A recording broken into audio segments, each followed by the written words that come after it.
السلام عليكم الكريم স্বাগতম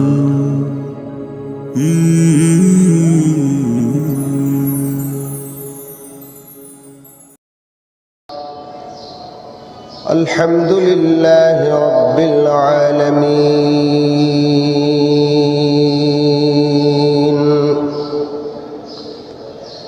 والصلاة والسلام على أشرف الأنبياء والمرسلين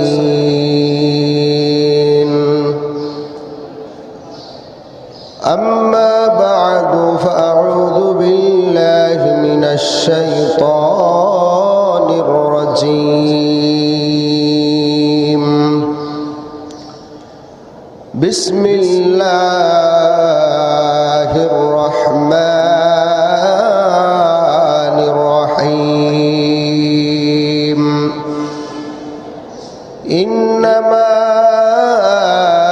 يعمر مساجد الله من آمن بالله واليوم الآخر وأقام الصلاة وآتى الزكاة ولم يخش إلا الله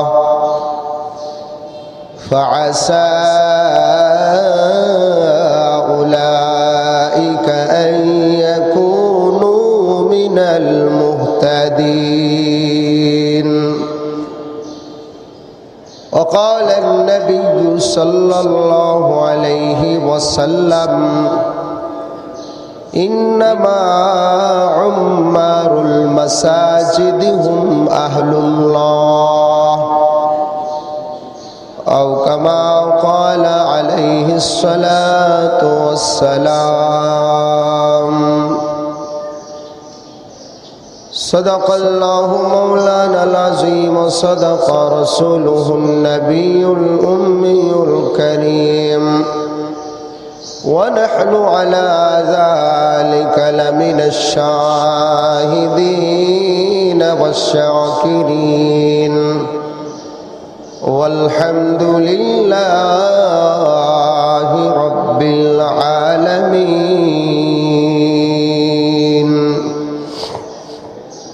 محبতের সাথে সকলে দুরূদ ইব্রাহিম পাঠ করি আল্লাহুম্মা সাল্লি আলা মুহাম্মাদিন ওয়া আলা আলি মুহাম্মাদ কামা সাল্লাইতা আলা ইব্রাহিম ওয়া আলা আলি ইব্রাহিম ইন্নাকা হামিদুম মাজিদ اللهم بارك على محمد وعلى آل محمد كما باركت على إبراهيم وعلى آل إبراهيم إنك حميد مجيد মোহাব্বতের সাথে জিকির করি লা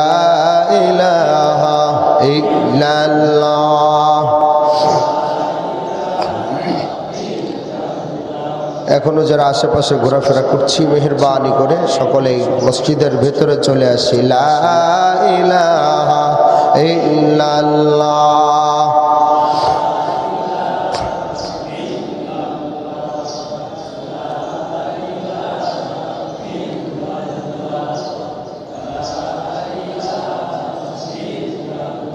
इस दुनिया की हकीकत मिस्र कागज़ फूल की देखने में खूबसूरत है मगर हकीकत में कुछ नहीं ला इलाहा इल्लल्लाह।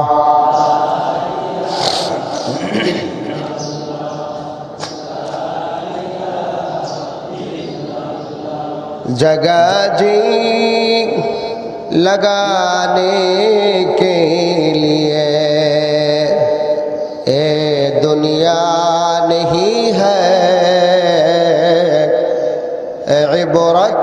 जाहिर तमाशा नहीं है ला इलाहा इल्लल्लाह।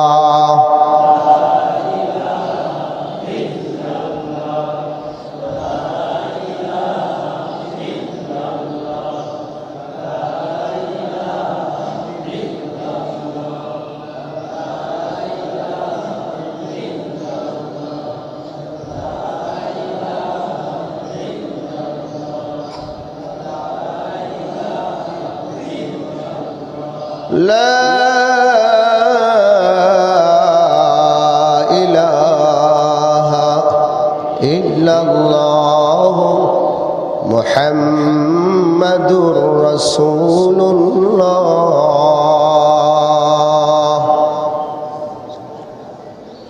ঐতিহ্যবাহী 201 গম্বুজ জামে মসজিদে পবিত্র জুমার দিনে উপস্থিত হযরত উলামায়ে কেরাম, আজিজাম তুলাবা, মুরব্বিয়ান আযম, যুবক ভাইরা, স্নেহের আদরের ছোটরা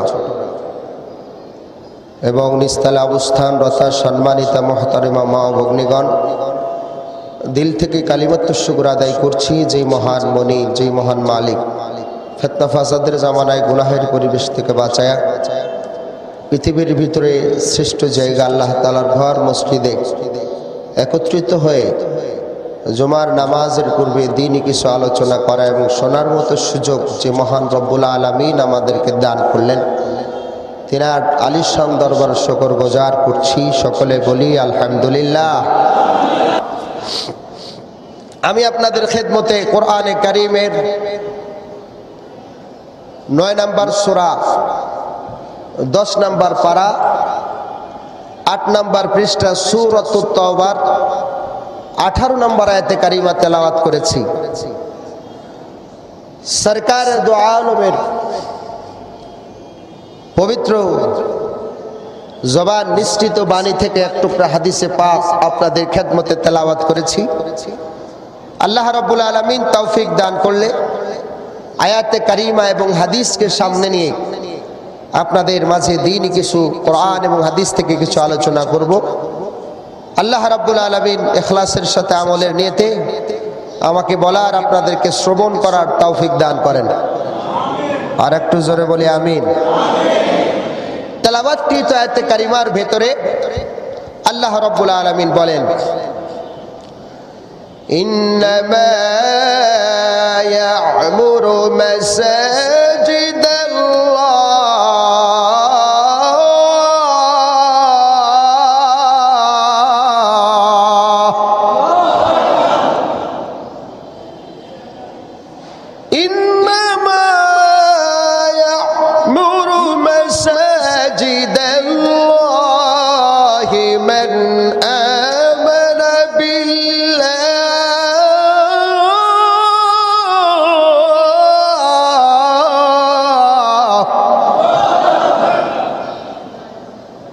من آمن بالله واليوم الآخر وأقام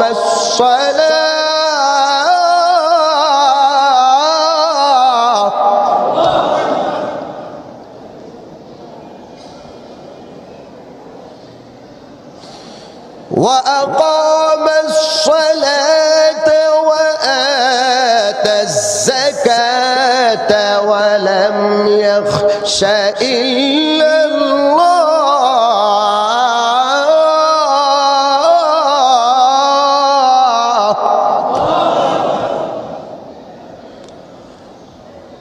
فعسى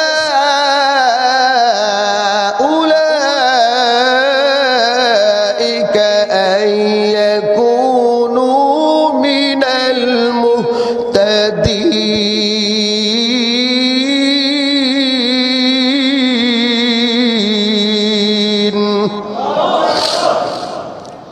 তেলাওয়াতকৃত আয়াতে কারিমার ভিতরে আল্লাহ সুবহানাহু ওয়া তাআলা বলেন যে আল্লাহর ঘর মসজিদ আবাদ করে, মসজিদ নির্মাণ করে যাদের ভেতরে 5টি গুণাবলী রয়েছে। জোরে বলেন কয়টি? 5টি গুণ বিশিষ্ট মানুষ তারা আল্লাহর ঘর মসজিদ নির্মাণ করেন, আল্লাহর ঘর মসজিদ আবাদ করেন। এখানে আমরা যারা আজকে এসেছি ঐতিহ্যবাহী 201 গম্বুজ মসজিদে দর্শনের জন্য, সালাত কায়েমের জন্য, নামাজ আদায়ের জন্য এসেছি। আমরা যে যে জেলা থেকে এসেছি, আমাদের প্রত্যেকের গ্রামে মসজিদ আছে, ঠিক কিনা? মসজিদ আছে না? এখন আল্লাহর ঘর মসজিদ নির্মাণ এবং আবাদকারীদের অন্তর্ভুক্ত আমি আপনি হতে পেরেছে কিনা, আজকের আলোচনা শুনলে ইনশাআল্লাহ এই বিষয়টি ক্লিয়ার হয়ে যাবে যে আমি আল্লাহর ঘর মসজিদ আবাদকারী কিনা, আমি আল্লাহর ঘর মসজিদ নির্মাণকারী কিনা, আল্লাহর ঘর মসজিদের সাথে আমার সম্পর্ক কতটুকু এবং সম্পর্ক করতে হবে কিনা, এই বিষয়টা ইনশাআল্লাহ ক্লিয়ার হয়ে যাবে। আসুন সর্বপ্রথম এখানে আল্লাহ পাক রব্বুল আলামিন বললেন ইন্নামা ইয়ামুরু মাসাজিদাল্লাহ। মাসজিদুন শব্দের বহু বচন হলো মাসাজিদ। সিজদা করার স্থান সমূহকে মসজিদ বলা হয়। সুবহানাল্লাহ, জোরে কান। পরিভাষায় শাব্দিক তর্জমা হচ্ছে মসজিদের যেই জায়গার ভিতরে সাজদা করা হয়, যে জায়গার ভিতরে কি করা হয়? সাজদা করা হয়, সেটাকে কি বলা হয়? মসজিদ বলা হয়। শরীয়তের পরিভাষায় মসজিদ বলা হয় যেখানে 5 ওয়াক্ত নামাজ আদায়ের জন্য যেই ঘর নির্মাণ করা হয় এবং সেখানে মালিকের ইবাদত বন্দেগী করা হয়, সেটাকে কি বলা হয়? মসজিদ বলা হয়। সেটাকে কি বলা হয়? মসজিদ বলা হয়। নতুবা আমরা যারা এখানে এসেছি, আমাদের অনেকের গ্রামে শহরে অনেক জায়গায় ঈদগাহ ময়দান আছে, আছে কিনা? ঈদগাহ ময়দান আমরা বছরে 2টা ঈদের নামাজ আদায় করি, ওখানে আমরা সাজদা করি কিনা? কিন্তু ঈদগাহ ময়দানকে মসজিদ বলা হয় না, ঠিক কিনা? কারণ ওখানে 5 ওয়াক্ত নামাজ আদায়ের জন্য ওখানে ওই জায়গাটা নির্ধারিত করা হয়নি। এবং মসজিদের আরেকটি বৈশিষ্ট্য হলো যে মসজিদ একবার যেখানে নির্মিত হবে কিয়ামত পর্যন্ত ওই স্থান মসজিদ হিসাবেই থাকবে। ওই স্থানে মসজিদ ব্যতীত অন্য কোনো কিছু নির্মাণ করা যাবে। আল্লাহর ঘর মসজিদ যারা নির্মাণ করবেন, আবাদ করবেন, তাদের কত বড় মর্যাদা,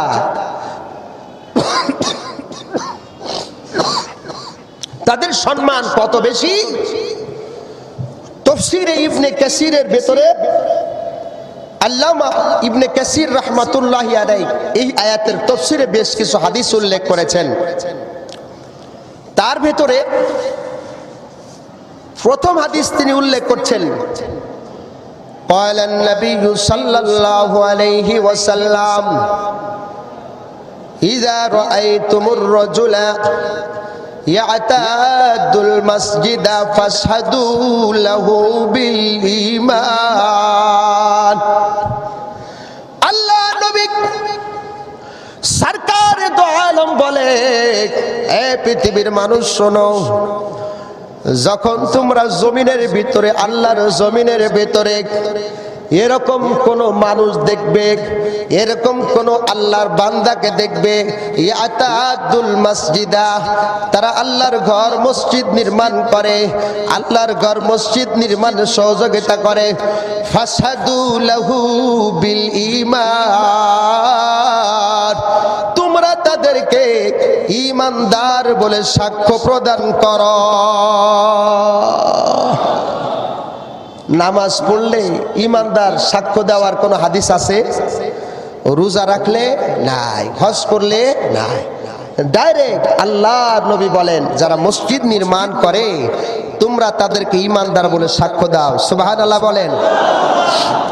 2 নম্বর হাদিস নেন, আল্লাহর নবী বলেন قال النبي صلى الله عليه وسلم إنما عمار المساجد هم أهل الله।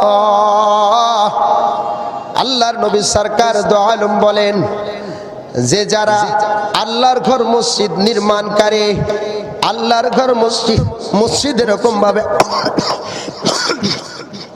আবাদকারী, আল্লাহর ঘর মসজিদ যারা আবাদ করে, আল্লাহর ঘর মসজিদ যারা আবাদ করে, হুম আহলুল্লাহ, তারা হলো আল্লাহ পাকের পরিবারের লোক। জোরে বলেন সুবহানাল্লাহ।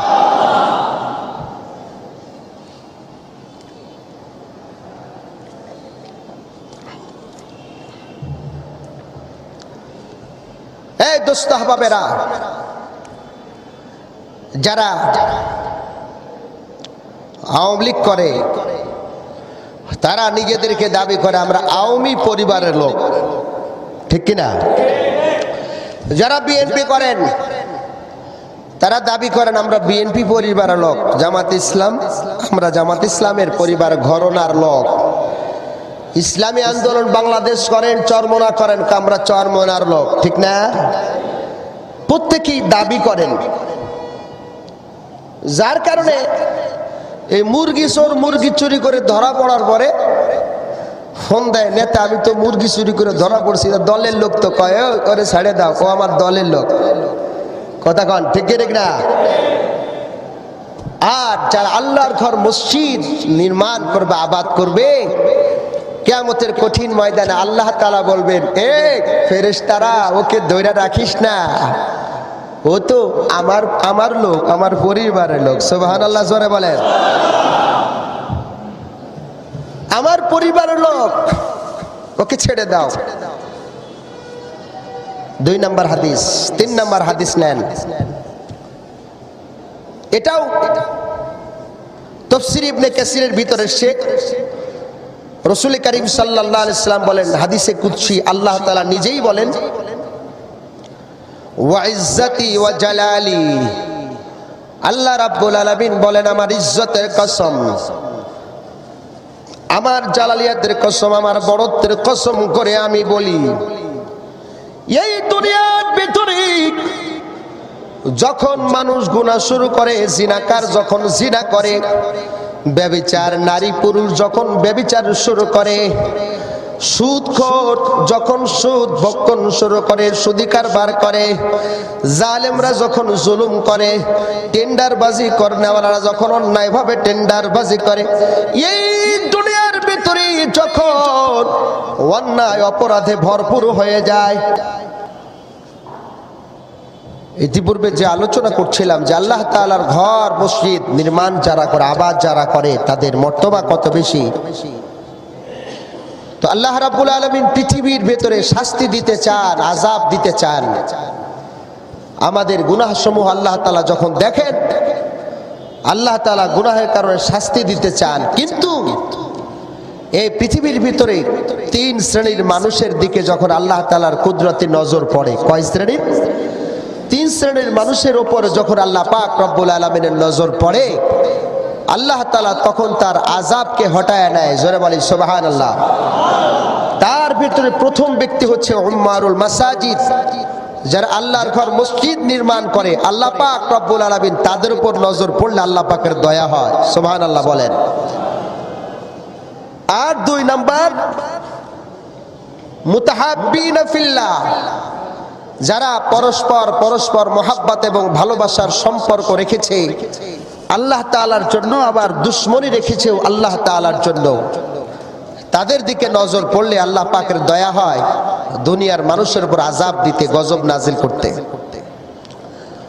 3 নাম্বার ওয়াল মুস্তাগফিরিনা বিল আসহার, যারা শেষ রজনীতে উঠা আল্লাহ রাব্বুল আলামিনের কাছে তাহাজ্জুদের নামাজ পড়ে, ইস্তেগফার পড়ে, দোয়া ইস্তেগফার পড়ে, কান্নাকাটি করে, এই তিন শ্রেণীর দিকে নজর কইরা আল্লাহ পাক রব্বুল আলামিন নাফরমান গুনাহগারদের গুনাহের দিকে তাকায়াও আল্লাহ পাক তাদেরকে আযাব দিয়ে ধ্বংস করে দেন না। সুবহানাল্লাহ, জোরে কান।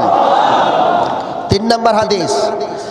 4 নম্বর হাদিস মসজিদের ফাজাইল, নির্মাণের ফাজাইল, বুখারী শরীফের হাদিস। ক্বালান নবী সাল্লাল্লাহু আলাইহি ওয়াসাল্লাম মান বানা লিল্লাহি মসজিদান সাগীরান আও কাবীরান বানাল্লাহু লাহু বাইতান ফিল জান্নাহ। আল্লাহর নবী বলেন, যারা দুনিয়াতে আমি আল্লাহ পাক রব্বুল আলামিনের সন্তুষ্টির জন্য আমি আল্লাহর জন্য ঘর তৈরি করবে, মসজিদ তৈরি করবে, এই মসজিদটা ছোট হোক অথবা বড় হোক, ছোট হোক অথবা সব মসজিদে 60 গম্বুজ হবে, সব মসজিদ যে 201 গম্বুজ হবে, সব মসজিদে জাতীয় মসজিদ বাইতুল মুকাররমের মতো হবে তা শর্ত নয়। আল্লাহ নবী বলেন, ছোট হোক বড় হোক আল্লাহর সন্তুষ্টির জন্য যদি তোমরা আল্লাহর ঘর মসজিদ নির্মাণ করো, আল্লাহ রাব্বুল আলামিন তোমাদের জন্য জান্নাতের বালাখানা তৈরি করে দিবে। কত নম্বর হাদিস গেল? 4। 5 নম্বর হাদিস, এটাও বুখারী শরীফের হাদিস। আল্লাহর নবী বলেন, দুনিয়াতে যারা আল্লাহর ঘর মসজিদ নির্মাণ করবে, দুনিয়ার ঘরটা যেভাবে সুন্দর করে সাজাবে, দুনিয়ার ঘরটা যেমনি ভাবে সুন্দর করে সাজাবে, আল্লাহ রাব্বুল আলামিন তার জান্নাতের বালাখানাটা ঠিক সেভাবে সুন্দর করে সাজায় দিবে। 6 নম্বর হাদিস নেন। আল্লাহর নবী সাল্লাল্লাহু আলাইহি ওয়াসাল্লাম বলেন, সাবাতুন ইউযিল্লুহুমুল্লাহু ফি যিল্লিহি ইয়াওমা লা যিল্লা ইল্লা যিল্লুহু, ইমামুন আদিলুন ওয়া শাবুন নাশা ফি ইবাদাতিল্লাহ ওয়া রাজুলুন কলবুহু মুআল্লাকুন ফিল মাসাজিদ। আল্লাহর নবী বলেন, বিশ্ব নবী বলেন, কিয়ামতের কঠিন ময়দানে মানুষ যখন পেরেশান থাকবে, কঠিন মুসিবতে থাকবে, তখন আল্লাহ পাক রব্বুল আলামিন 7 শ্রেণীর ব্যক্তিকে তার আরশের নিচে ছায়া প্রদান করবে। ছায়া প্রদান করে ভিআইপি মেহমান বানায়া আল্লাহ পাক রব্বুল আলামিন তাদেরকে জান্নাত দান করবে। এই 7 শ্রেণীর ভিতরে 3 নাম্বার ওই সমস্ত ব্যক্তি যারা মসজিদ থেকে বাহিরে থাকে, কিন্তু তাদের কলবটা, তাদের অন্তরটা সব সময় মসজিদের দিকে লাগা থাকে, বাজারে যায়, দোকানদারি করে, দিলটা মসজিদের দিকে থাকে, রিকশা চালায়, ভ্যান চালায়, কলবটা মসজিদের দিকে থাকে, ক্ষেত কামারে কাজ করে, অন্তরটা মসজিদের দিকে থাকে। যখন মসজিদে আজান হয়, সব কাজকর্ম ফেলে আল্লাহ পাক রব্বুল আলামিনের ঘরে মসজিদে হাজিরা দেয়, তাদেরকে আল্লাহ পাক আরশের নিচে ছায়া দান করে জান্নাতের ভিআইপি মেহমানদারি করবে। জোরে কোন সুবহানাল্লাহ। কত নাম্বার হাদিস বললাম? 6 নাম্বার। 7 নাম্বার হাদিস নেন। আল্লাহর নবী সাল্লাল্লাহু আলাইহি ওয়াসাল্লাম মসজিদের ফাজাইল বলতে গিয়ে বলেন, জুইলাত লিয়াল আরদু মাসজিদাও ওয়া তুহুরা, শুধু জুদাস রাহমাতাল লিল আলামিন, শুধু জুদাস রাহমাতাল লিল আলামিন, মসজিদে উশুদ হামারো এ জমিন, মসজিদে উশুদ হামারো এ জমিন। আল্লাহর নবী বলেন, আমার উম্মতের জন্য পৃথিবীর সব জায়গা মসজিদ করে দিয়েছে। আগের উম্মতের জন্য, আগের নবীদের জন্য এই সিস্টেম ছিল না। একবার যখন যেখানে তারা নামাজ আদায় করত, মৃত্যুর আগ পর্যন্ত সেখানেই তাদেরকে দাঁড়িয়ে দাঁড়িয়ে নামাজ আদায় করতে হতো। বাজারে গেলে আবার জাগা মতো এসে নামাজ পড়া লাগতো, আত্মীয় বাড়িতে গেলে আবার জাগা মতো এসে নামাজ আদায় করতো। কিন্তু আমার আপনার নবীর বিশেষ বৈশিষ্ট্য, আমাদের বিশেষ বৈশিষ্ট্য হলো পৃথিবীর সমস্ত জমিনকে আল্লাহ পাক রব্বুল আলামিন মসজিদ করে দিয়েছে। যেখানে নবীর উম্মত নামাজ আদায় করবে, সেখান থেকেই তার নামাজ আল্লাহ রব্বুল আলামিন কবুল করে নেবে। কয় নাম্বার হাদিস? 8 নাম্বার হাদিস নেন। আল্লাহর নবী বলেন, ক্বালান নবী সাল্লাল্লাহু আলাইহি ওয়াসাল্লাম, আহাব্বুল বিলাদি ইলাল্লাহি মাসাজিদুহা ওয়া আবগাদুল বিলাদি ইলাল্লাহি আসওয়াকুহা। পৃথিবীর ভিতরে সব থেকে আল্লাহ রাব্বুল আলামিনের কাছে সব থেকে পছন্দনীয় জায়গা, সব থেকে দামি জায়গা আল্লাহ রাব্বুল আলামিনের কাছে হলো আল্লাহর ঘর মসজিদ। আর নিকৃষ্ট জায়গা হলো বাজার, নিকৃষ্ট জায়গা হলো দোকান পাশার বাজার।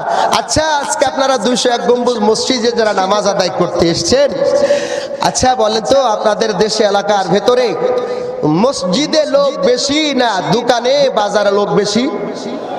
হ্যাঁ, বাজারে লোক বেশি, বাজারে লোক বেশি, মসজিদে লোক কম। মসজিদে লোক কি কম? মসজিদে লোক কম, বাজারে লোক বেশি। হাদিস শরীফের ভিতরে সেই হাদিসের ব্যাখ্যায় মুহাদ্দিসিন ইকরাম লেখেন যে বাজার নিকৃষ্ট কেন? কারণ হলো হাদিস শরীফের ভিতরে সে শয়তান বাজারের ভিতরে একটা তার শয়তানি পতাকা গেড়ে দেয়, শয়তানি একটা পতাকা বাজারের ভিতরে গেড়ে দেয়। এমনকি বাজারের ভিতরে সব থেকে বেশি মিথ্যা কথা বলা, গীবত করা, ধোঁকাবাজি করা, কে কাকে ধোঁকা দিতে পারে, কে কত মিথ্যা কথা বলে ব্যবসা করতে পারে, ঠিক না? শোরগোল ইত্যাদি শয়তানের পদচারণা বাজারের ভিতর বেশি। এজন্য বাজার হলো নিকৃষ্ট, আর মসজিদ হলো ফেরেশতাদের ঘর, মসজিদ হলো আবেদদের ঘর। মসজিদ এমন একটা জায়গা, যদি কোনো আল্লাহর বান্দা মসজিদে গিয়ে শুধুমাত্র বৈশা থাকেন, কিচ্ছু পড়লো না, সুবহানাল্লাহ আলহামদুলিল্লাহ কিচ্ছু জিকির করলো না, শুধু মসজিদে এসে বসে রইলেন নামাজের অপেক্ষায়, আল্লাহর নবী বলেন তার আমলনামার ভিতরে নামাজ আদায়ের নেকি লেখা হতেই থাকবে। জোরে বলেন সুবহানাল্লাহ। বসে থাকবেন তারপরও নামাজ আদায়ের নেকি লেখা হতে থাকবে। সুবহানাল্লাহ বলেন। আর একটু জোরে বলেন। 9 নম্বর হাদিস নেন, 2টা হাদিস, এই 8টা হাদিস, আরো হাদিস অনেক আছে ফাজাইলের ব্যাপারে, অনেক হাদিস আছে। আমি 10টা হাদিস আপনাদের খেদমতে বলবো। তো 8টা হাদিস ফাজাইলের ব্যাপারে বলেছি, ফায়দা বলেছি, আর 2টা হাদিস বলি মসজিদের সাথে সম্পর্ক না রাখলে ক্ষতি কি। হাদিস শরীফের ভিতরে আল্লাহর নবী বলেন আজান শোনার পরেও যারা মসজিদে যায় না এমন আল্লাহর বান্দা আসেনি? আজান শোনার পরও মসজিদে যায় না, বসে থাকে, বাসায় বসে বসে নামাজ পড়ে। আল্লাহর নবী বলেন কিয়ামতের কঠিন ময়দানে তাদের কানের ভিতরে গরম সীসা গালায়া তাদের কান বন্ধ করে দেওয়া হবে। নাউজুবিল্লাহ কান। এজন্য খবরদার, আজান শোনার পরে আমরা যুবকেরা সবাই এখানে যারা আছি মসজিদে গিয়ে নামাজ আদায় করার চেষ্টা করব। আল্লাহ কবুল করুন। জোরে বলেন আমিন। তাহলে অবশ্যই মসজিদে যেতে হবে। 9 নম্বর হাদিস আজান শোনার সাথে। 10 নম্বর হাদিস আল্লাহর নবী বলেন যেই ব্যক্তি মসজিদে যে কথা বলে রহমতের ফেরেশতারা তাদেরকে ডাক দেয়, বলে ইয়া ওয়ালি আল্লাহ, হে আল্লাহর দোস্ত, উসকুত, তুমি চুপ করো, আল্লাহর ঘর মসজিদে কথা বলো না।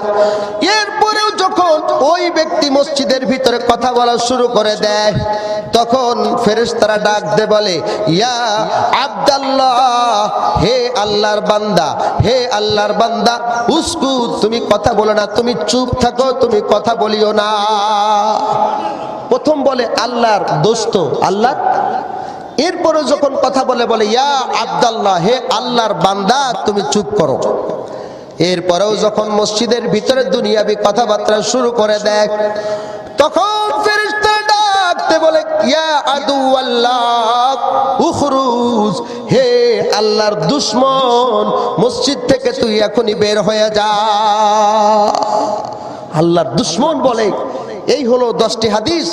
তো সুতরাং আমরা মসজিদে গিয়ে আর দুনিয়াবি কোনো কথাবার্তা বলবো? রাজি আছি ইনশাআল্লাহ? আমরা মসজিদে গিয়ে কেউ মসজিদে গিয়ে দুনিয়াবি কথাবার্তা বলবো না। সুবহানাল্লাহ একবার বললেই তো জান্নাতে একটা গাছ লেগে যায়। সুবহানাল্লাহ জোরে বলেন।